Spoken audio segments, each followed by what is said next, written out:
The clock struck midnight in the parlor. A silk gown hung draped over a chair, shimmering under candlelight. Outside, cicadas shrieked in the humid dark. The mistress reached for the gown, her hand trembling not from age, but from something unseen. Her breath hitched. Fingers brushed the hem. She froze. Glass shattered in the silence. Somewhere a lullaby hummed low, almost too faint to catch. Her voice cracked. What is happening?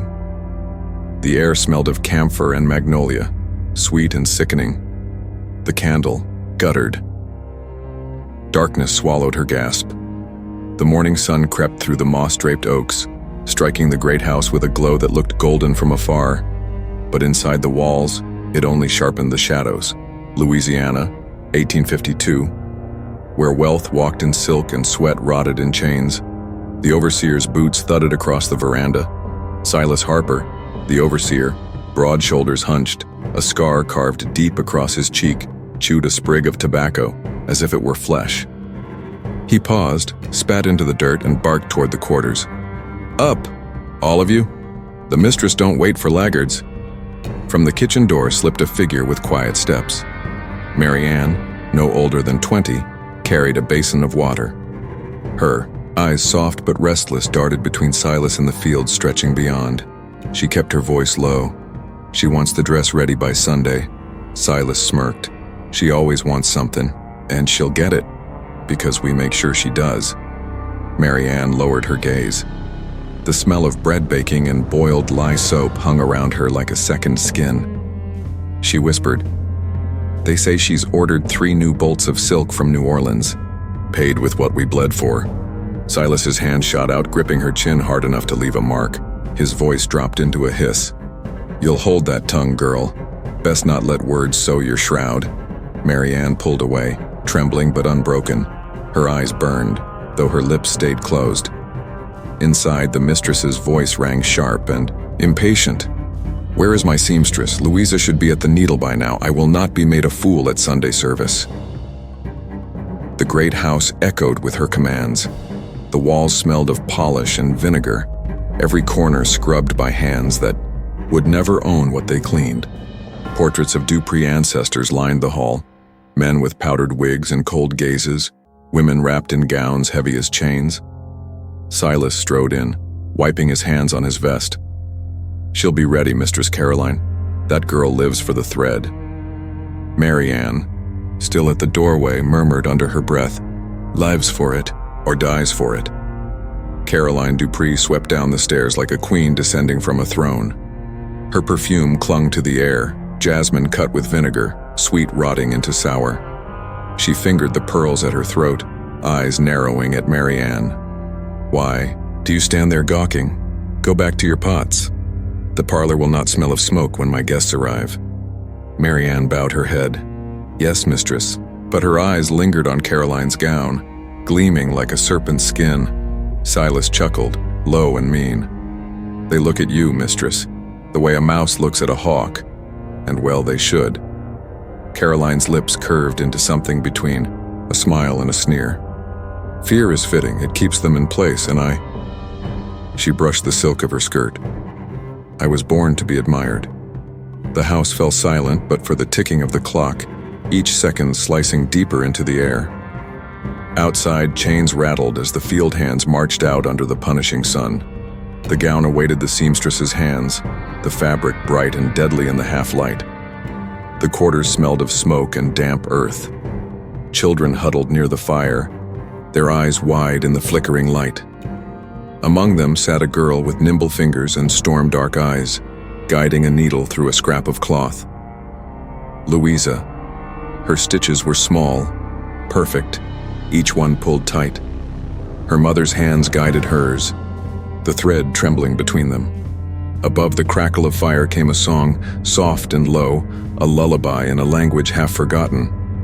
Her mother whispered, "When you cannot speak, child, stitch. The cloth will remember what the world forgets." Louisa hummed the tune under her breath, not knowing it would haunt her all her days. By the doorway, Ezekiel leaned against the post, calloused hands crossed over his chest. His frame was broad, shoulders bent by years of labor, his voice carrying a gentle rumble. He sang fragments of spirituals when the nights grew too heavy. Tonight his gaze lingered on Louisa, pride and worry braided tight. "You're fast with that needle," he said, "but I'd trade every stitch for your freedom." Louisa's mother hushed him quickly, eyes darting toward the open door. "Quiet. Walls have ears." The girl looked up, puzzled. "What does freedom taste like, Papa?" Ezekiel knelt before her, brushing the hair from her brow. "Like bread you've baked yourself, like water you draw when you please, like singing without fear of a whip." From the far side of the yard came a voice that sliced the moment apart. Carolyn Dupree. Even as a young mistress, her words dripped with vinegar. She marched into the quarters, skirts sweeping the dust, pearls glinting in the dim light. "There you are," she snapped, eyes landing on Louisa's mother. "The gown you stitched for me has a tear at the hem. Do you call this work fit for a lady?" Louisa's mother bowed her head. "Forgive me, mistress, it was dark, the thread broke." The slap rang sharp, silencing the room. Caroline's handprint burned red on her cheek. "You are nothing without my favor," she hissed. Then her gaze fell to Louisa, who clutched the needle in her fist. A thin smile crossed Caroline's lips. "But perhaps the child will be of use. Those little hands might yet learn to serve me properly." Ezekiel stepped forward, jaw tight, but Caroline's eyes warned him back. "She belongs to me as much as you do. Remember that." She swept away, her perfume choking the air long after her footsteps faded. Louisa's mother sank to the floor, tears streaking her face. She reached for her daughter's cheek. "Remember, child, stitch silence when they demand silence, but stitch truth where they cannot see." That night, Louisa lay awake, the lullaby echoing in her head. Each note threaded through her veins like a secret promise. Chains rattled in the distance. The world had spoken her role, but her needle would one day answer back. Years passed, but the needle never left Louisa's hand. She stitched by day under the mistress's watchful eye, and by night in the flicker of firelight, mending the torn sleeves of children, patching the shirts of men who bent under the sun. Her fingers carried memory in every pull of thread. In the quarters, she was not just Louisa. She was the girl who stitched faster than hunger. One evening by the smithy, the clang of iron filled the air. Samuel the blacksmith wiped sweat from his brow with a scarred arm. His skin smelled of smoke and steel, his voice deep but tender. He leaned close as Louisa handed him a piece of cloth to bind his hand. "You mend iron, and I mend cloth," she teased softly. Samuel grinned, though his eyes carried shadows. "Iron bends only to fire. But cloth? Cloth bends to you." Her laugh was short, nervous. She glanced around, always the fear of eyes watching. "You should be careful with words like that." "Careful?" He pressed his hand over hers, calloused, skin rough against her delicate fingers. "I've been careful my whole life, Lou. Careful never to look too long, never to speak too soft. Careful don't make a man free." Their eyes met, and the silence between them burned hotter than the forge. From behind, the creak of footsteps interrupted. Reverend Josiah emerged, his Bible tucked beneath his arm. He was a tall, spare man, his hair touched with gray, his voice slow as molasses. He looked between them with a knowing frown. "You walk a dangerous line, children," Josiah said. "Love, unblessed, and freedom unearned both lead to ruin." Samuel's jaw tightened. "And what do you preach, Reverend? That we sing hymns until chains turn to wings?" Josiah sighed. His hands shook slightly as he smoothed the pages of his Bible. "I preach survival. The Lord helps those who endure." Louisa studied him, her needle clutched in her apron pocket. "And if endurance is all we have, Reverend, is that not another kind of death?" His eyes flicked to hers, troubled, then away. "Be wise, girl. A whisper can be a noose. A glance can be a grave." That night, as she returned to the house, the great windows glowed with lamplight. Inside, Caroline Dupree paraded before her mirror in a gown Louisa had sewn. The mistress's voice floated through the air, brittle and sharp. "Look at this stitch, Louisa. Fine enough to make even the bishop stare. And yet, when they praise me at church, do they name you? No. They see my beauty, not your hand. That is how the world works, child. My glory is yours only by reflection." Louisa lowered her gaze. "Yes, mistress," Caroline twirled, silk swishing like water. "Sometimes I think of you as my pet, loyal, silent, useful. That is your place. Never forget." Louisa bowed her head, but inside, a fire smoldered. Later, back in the quarters, Samuel found her sitting, alone, needle flashing in the moonlight. He knelt beside her. "One day, Lou. One day we'll walk away from this place. Downriver, past the swamps, into land where no one knows our names." Her eyes softened. She whispered, "And if they catch us, then at least we'll have run together." The lullaby drifted again on her lips, faint as a sigh. Samuel reached to still her trembling hand. "Don't let their chains turn you to stone. Promise me that." In the distance, the overseer's whistle cut the night. A child cried. Louisa's needle paused mid-stitch. Her world was thread and silence. But in the shadows, the shape of rebellion began to take form, stitched one secret dream at a time. The morning air was thick with humidity, heavy enough to choke. The quarters were restless. Word had spread that someone had angered the mistress. By noon, the yard filled with shadows of fear. Caroline Dupree stood on the steps, her gown bright as blood in the sun. Her lips curled into a smile that didn't reach her eyes. At her side loomed Silas Harper, the overseer, whip coiled in his hand like a serpent waiting to strike. "Bring him," Caroline commanded. Two men dragged Ezekiel forward. His wrists were bound with rope, his shirt already torn. His eyes met.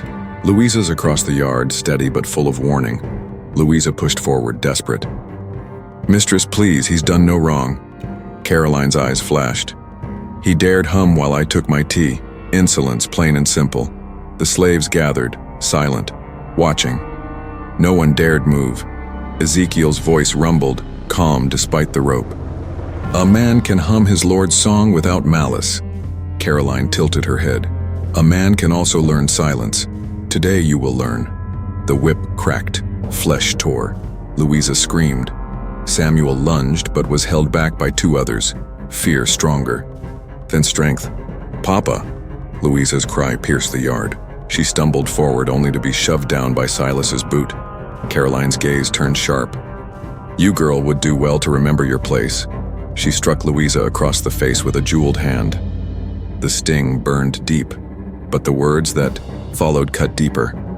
"You were born to stitch my hems, not to stitch your father's wounds." The crowd gasped softly, the sound swallowed by the crack of another lash. From the veranda, another figure staggered into view. Mr. Dupree. His coat hung loose, his steps unsteady, a flask clutched in his hand. His cheeks were red with liquor, his eyes watery. "Caroline," he slurred. "Is this necessary? The neighbors will talk." Caroline's gaze snapped to him, cold as glass. "Let them talk. Fear keeps this house in order, not your drink." "Mr." Dupree swayed, raised the flask, and muttered, "Then let her finish it," before sinking into a chair. Louisa's nails dug into the dirt as her father cried out under the lash. Her face bled where Caroline's ring had cut her cheek. Every fiber of her being shook, not with fear, but with fury. Samuel, pinned to the ground by Silas's men, shouted hoarsely, "Stop this madness!" Silas sneered. "Madness! This is order!" The final lash fell. Ezekiel collapsed, his back raw and crimson. The dust beneath him darkened with blood. Caroline stepped closer, her skirts brushing the ground. She looked down at him with disdain. "Let this be lesson to all," she declared. "No song, no hum, no word shall rise without my leave." Silas dragged Ezekiel back toward the quarters. Louisa stumbled after, whispering, "Hold on, Papa, hold on." Caroline turned, her perfume thick, in the air. She smiled faintly. "The world is made of masters and those who serve." Never forget which side you belong to. The yard emptied slowly, silence heavier than chains. Only the echo of the whip lingered, coiling through every heart. That night, Louisa sat by her father's side, dabbing his wounds with trembling hands. Ezekiel's voice was weak but steady. "Don't let them break you, child. Don't let their cruelty be the last word." Louisa hummed her mother's lullaby through tears, but in her heart, the song no longer comforted. It sharpened, turned, into something else, an oath. The needle in her lap gleamed faintly in the lamplight, as if it too had heard the lash. The nights after Ezekiel's whipping stretched long and restless. Louisa sat by the fire, needle in hand, though no cloth lay before her. Each prick of the needle into empty air was a prayer, a promise. By the edge of the quarters lived old Mambo Celeste, a healer with eyes clouded white and hands that smelled of herbs and smoke. Her voice rasped like leaves in the wind. "You come to me with fire in your chest," Celeste muttered, stirring a bowl of crushed seeds and dark leaves. "But fire burns more than its target, girl." Louisa's whisper barely broke the night. "Teach me." Celeste's laugh was low and bitter. "Teach you? This path has no teacher, only consequence. Belladonna blinds, camphor numbs, oleander stops the heart. A drop is medicine, a stitch too many, death." Louisa's hands trembled as she took the pouch of herbs. "Then let it be death." Celeste grasped her wrist, grip strong despite her age. "Your needle will carry a song louder than chains, but once sung, there is no silence." The words hung heavy, but Louisa did not let go. In the fields the next day, the overseer stalked the rows. Thomas Calhoun, broad as an ox, his skin burnt raw from whiskey, his voice always just short of a snarl. He carried a whip even when not in use, flicking it idly against his boot. Spotting Louisa near the edge of the yard, he squinted. "What's in your hand, girl?" Her fist closed around the small pouch hidden in her apron. "Thread, sir, for the mistress's gown." Calhoun's eyes narrowed. He snatched at her apron, but Louisa thrust forward a scrap of cloth, masking the tremble in her voice. "Mistress asked for blue dye. I've been soaking it." The overseer sniffed at the cloth, grunted. "Humph, dye don't smell like rot." Mary Ann's voice cut in, sharp with forced cheer. "Sir, the mistress calls for you. She says the wagons need unloading." Calhoun spat, muttering, and stomped away. Louisa exhaled slowly, heart pounding like a drum. That night, Sarah crept to Louisa's side. The child's hair was braided, with a red ribbon, her eyes wide and too wise for her years. She tugged Louisa's sleeve. "Auntie," Sarah whispered, "why do you sing Mama's song so much now?" Louisa hushed her, smoothing the child's hair. "Because it keeps us safe." Sarah pressed her ear to Louisa's chest. "Your heart beats too fast." Louisa kissed her brow. "Then I will stitch it slow." The next morning, Caroline demanded a new gown for Sunday dinner. Bolts of silk, spread across the table like river water. As Louisa threaded her needle, she whispered the lullaby under her breath. Only this time, each note matched a stitch dipped in poison. The gown grew heavy with more than silk. Outside, the cicadas screamed. Inside, death was being sown in silence. The Dupree plantation house glowed with candlelight. Crystal glasses clinked. Violins scraped in the corner, and the heavy perfume of roasted meats mingled with smoke from the hearth.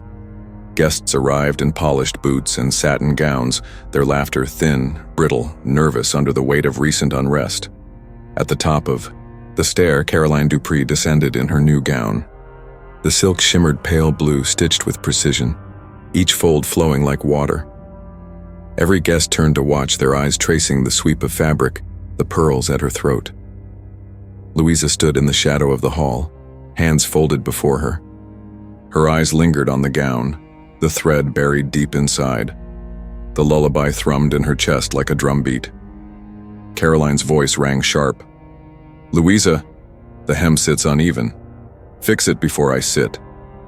Louisa approached, kneeling with a needle already, waiting in her palm.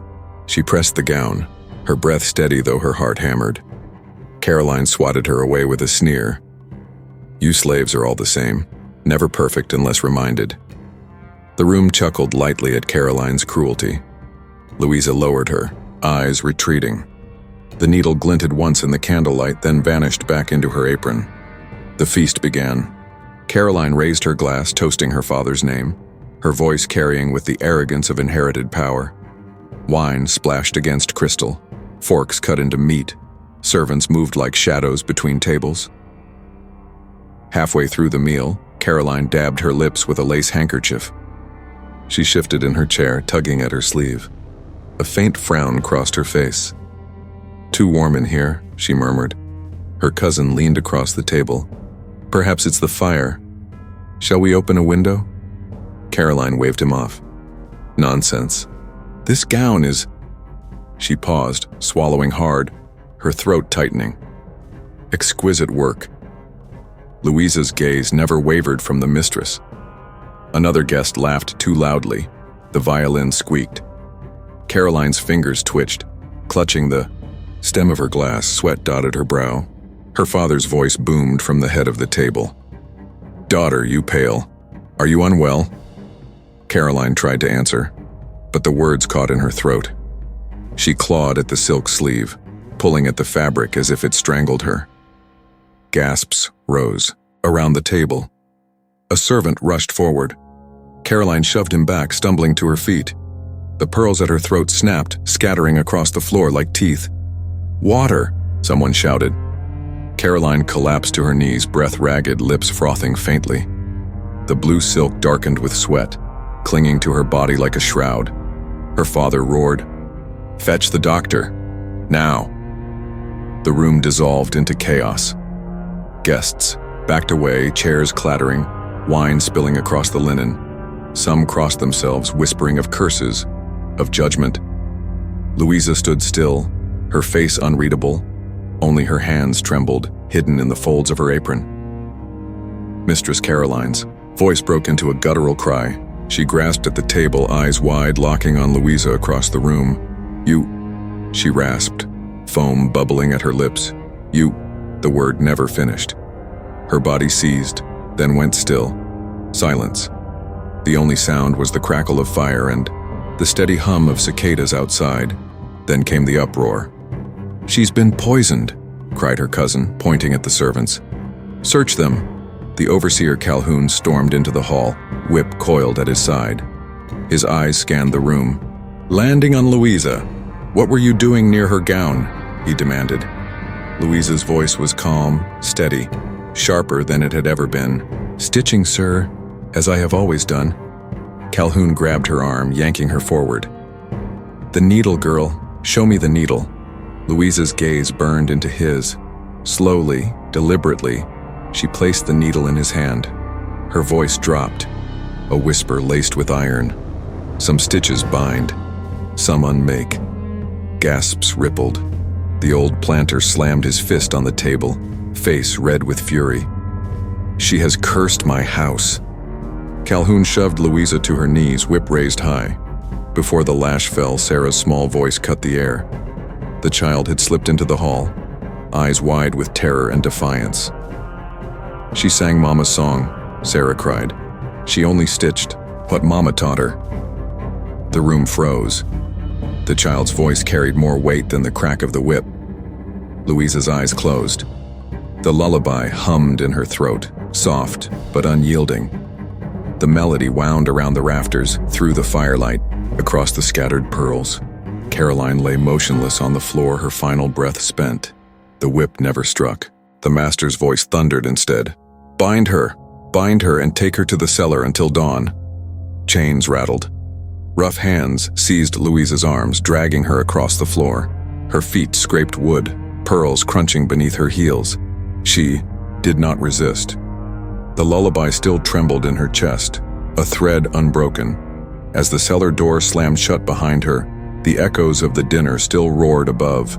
Fear, suspicion, and the beginning of a legend that would not die with Caroline. The cellar stank of damp stone and rusted iron.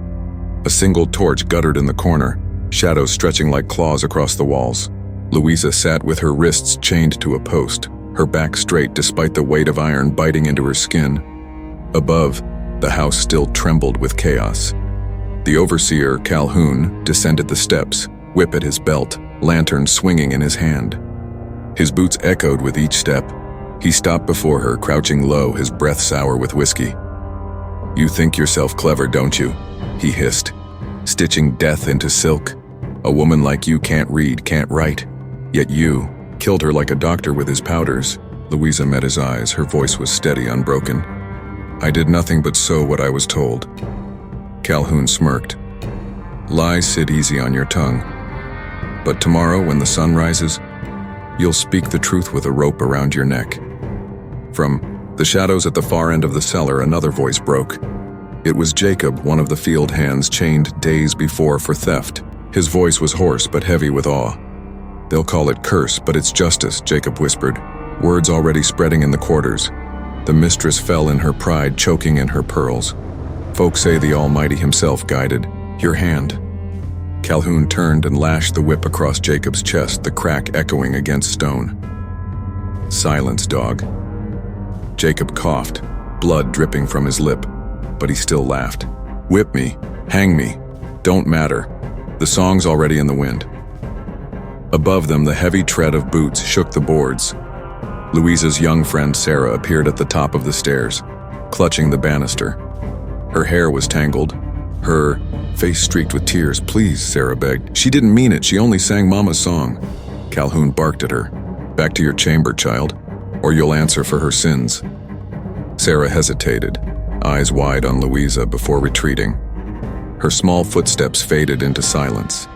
The overseer leaned close again, his whisper colder than iron. "Hear me, woman. The master's kin will want blood at dawn. If you confess, say you poisoned her food, not her gown, maybe they'll grant you mercy. They'll hang you quick. If not..." He dragged a finger across his throat, slow and deliberate. Louisa's reply was quiet but sharp as a blade. "You fear the song more than the rope." Calhoun's jaw clenched.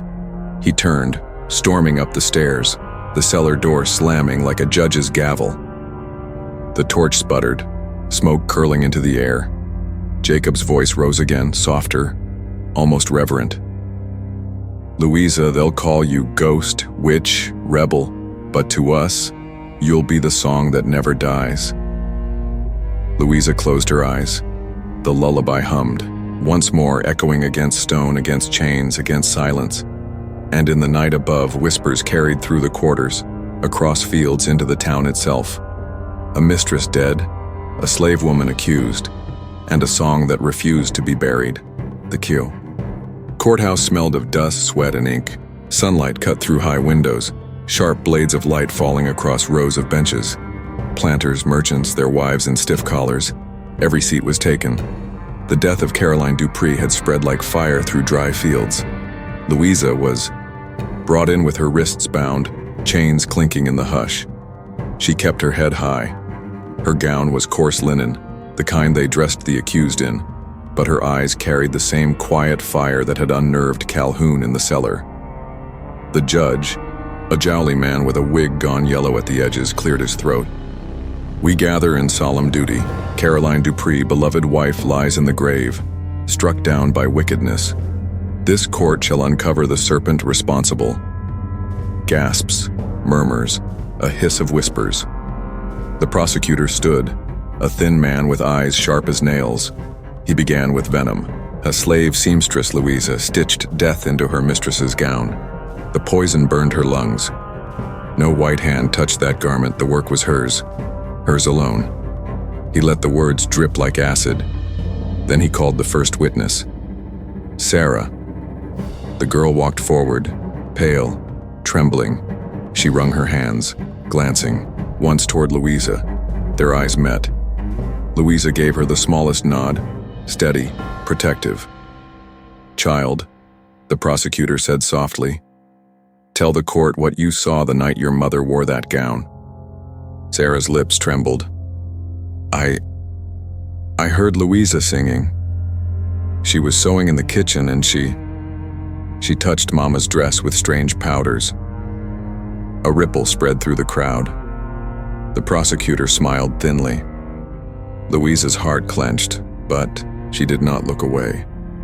Sarah's voice cracked as she continued. I begged her to stop. She said the mistress's pride would choke her. Tears streaked the girl's cheeks.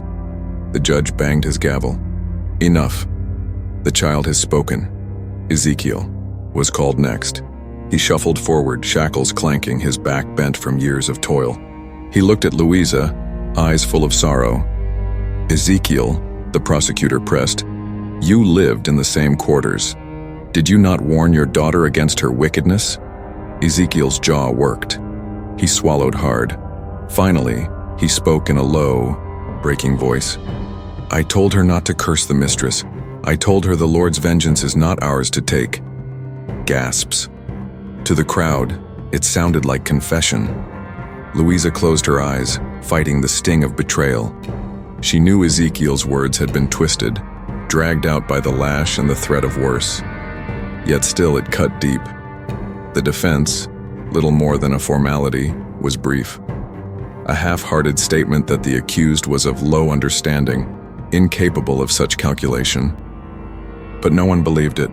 No one wanted to. The prosecutor's final words dripped with theater. Ladies and gentlemen, the serpent smiled as she stitched. She sang as she killed. If this court spares her, no master in this county will sleep safe in his bed. Hang her, and hang the whispers with her. The jury did not leave the room. They exchanged glances, nodded once, twice. The verdict came like thunder. Guilty. A cheer rose from some, a murmur of unease from others. Chains rattled. As Louisa was dragged to her feet, the judge's gavel slammed down. At dawn, she will hang. Louisa lifted her chin, her voice cutting through the noise like a blade. You may hang me, but you cannot hang the song. The room fell silent. Even the judge's hand froze above the gavel. Then chaos erupted. Shouts, curses, prayers. But Louisa only stood unbroken, her lullaby humming low in her throat, a defiance stronger than rope or fire. Dawn broke blood red over the parish. Mist clung to the trees, heavy as mourning cloth. The courthouse square had been transformed into a stage of death, gallows erected overnight, a rope swaying lightly in the morning breeze. Crowds pressed in from every road, planters in riding coats, wives clutching parasols, slaves forced to stand at the back, eyes lowered. Children were hoisted onto shoulders, their eager faces bright with cruel curiosity. For them, it was spectacle. For others, it was warning. The sheriff barked orders. Drums rolled. Then Louisa appeared. She walked, with her head high, shackled but unbowed. Her gown rough and plain, her hair braided back tight. A hush followed her steps. Even those who cheered the verdict now shifted uneasily. Something in her bearing unsettled them. The preacher walked beside her, holding a Bible. Confess, child, he urged softly. Cleanse your soul before the rope tightens. Louisa turned her head, her voice steady. My soul is already clean. Can you say the same of yours? The preacher faltered, clutching his book tighter. From the crowd, Sarah's cry pierced the morning. Mama! The girl struggled against a matron's grip, reaching out. Tears streamed down her face. Don't let them! Guards shoved her back. The sound struck Louisa harder than the chains, but she forced herself to keep walking. At the gallows steps, the sheriff sneered. Last chance to beg. Louisa met his eyes. I beg nothing, but hear me. Your rope will break flesh, not memory. What I sowed cannot be cut, the sheriff spat. Get her up there. The drums thundered as Louisa mounted the steps. Each creak of the wood echoed like a heartbeat. She paused at the platform's edge, letting her gaze sweep the crowd. She saw Ezekiel, shoulders bowed, lips moving in prayer. She saw the other, slaves, eyes glistening, daring to look up just for a moment. She saw the planters, stiff and pale, as though their wealth could shield them from the words about to fall from her lips. Louisa began to sing. It was low at first, a hum carried on the wind, but soon the melody sharpened into words. A lullaby, The same one Sarah had heard in the quarters. The crowd stirred, whispers rippling like dry leaves. "Stop that noise," the sheriff barked. But she did not stop. Her voice grew strong and defiant. "Hush, child, the night is long, chains can bind but not belong." The hangman shifted uncomfortably. Even the judge, seated to witness, frowned as if the song had clawed into him. The sheriff snarled. "Enough," he signaled. The hangman slipped the noose over Louisa's neck. Still she sang. "The fire waits, the blood runs deep, but freedom wakes where masters sleep."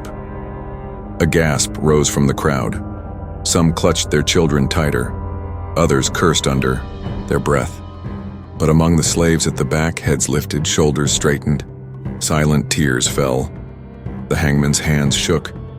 He pulled the lever. The trapdoor clattered open. Louisa fell.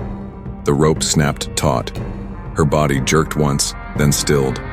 The lullaby ended in the air, unfinished. For a moment, the square was silent.